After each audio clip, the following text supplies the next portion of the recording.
และนี่นะครับก็เป็นอีกหนึ่งเมนูแนะนำของร้านเด็กๆนะครับก็คือไก่ย่างหรือว่าไก่หมุนนั่นเองครับก็จะเป็นครึ่งตัวหรือ1ตัวแล้วก็ขายนะครับนี่นะครับมีน้ำจิ้มให้ทั้งหมด3รสชาตินะครับผมไก่หมุนร้อนๆเลยอย่าลืมมาแวะมาชิมกันได้นะครับไปเดี๋ยวเราจะไปลองชิมกันไก่ย่างครับผมนี่นะครับดูเนื้อหนังคือแบบแน่นๆเลยครับผมเดี๋ยวมาลองชิมกันครับ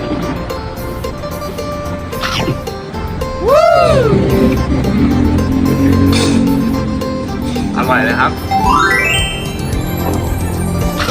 บอกว่าน้ำจิ้มอร่อยทุกรสชาติเลยครับแต่ผมแอบชอบน้ำจิ้มซีฟู้ดนิดนึงเพราะว่าไม่เคยเห็นร้านไหนมีเลยครับไก่ย่างไก่หมุนมาจิ้มกับน้ำจิ้มซีฟู้ด